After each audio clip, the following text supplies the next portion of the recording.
Iran உச்ச தலைவர் இறப்பு. உலகம் அதிர்ச்சியில். உலக அரசியலில் மிகப்பெரிய தாக்கத்தை ஏற்படுத்திய ஒரு முக்கிய செய்தி தற்போது வெளியாகியுள்ளது. ஈரானிய குடியரசுக்கு எதிரான அமெரிக்கா மற்றும் இஸ்ரேலிய பயங்கரவாத தாக்குதலில் இஸ்லாமிய புரட்சியின் தலைவர் ஆயத்துல்லா சையத் அலி காமெனி வீரமரணம் எய்தினார். 86 வயதை உடைய அலி காமெனி பல ஆண்டுகளாக ஈரான் நாட்டில் அரசியல் மற்றும் மத தலைவராக காணப்பட்டார்.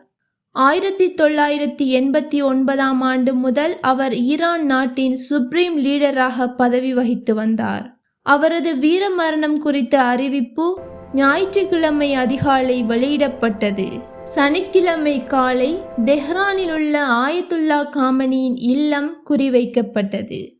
இத்தாக்குதலில் அவருடைய குடும்ப உறுப்பினர் பலரும் வீரமரணம் அடைந்துள்ளனர். இத்தகவல் வெளியானதும் மத்திய கிழக்கு நாடுகளில் பதற்றம் அதிகரித்துள்ளது. ஆயத்துல்லா காமெனியின் வீரமரணம் குறித்த அறிவிப்பை தொடர்ந்து இஸ்லாமிய புரட்சிகர பாதுகாப்பு படை வெளியிட்டுள்ள அறிக்கையில் ஈரானிய தேசம் ஒரு மாபெரும் தலைவரை இழந்துவிட்டது என்றும் ஆன்ம தூய்மை, நம்பிக்கையின் வலிமை, விவகாரங்களில் விவேகம், ஆணவ சக்திகளுக்கு எதிரான துணிச்சல் மற்றும் இறைவழியில் பாடுபடுதல் ஆகியவற்றில் அவர் தனது காலத்தில் இணையற்றவராக திகழ்ந்தார் என குறிப்பிடப்பட்டுள்ளது. மிகவும் கீழ்த்தரமான பயங்கரவாதிகளின் கைகளால் அவர் வீரமரணம் அடைந்தது இந்த மாபெரும் தலைவரின் நேர்மைக்கும் அவரது உளமார்ந்த சேவைகள் இறைவனால் ஏற்றுக்கொள்ளப்பட்டதற்கு ஓர் அடையாளம் என அந்த அறிக்கை கூறுகின்றது.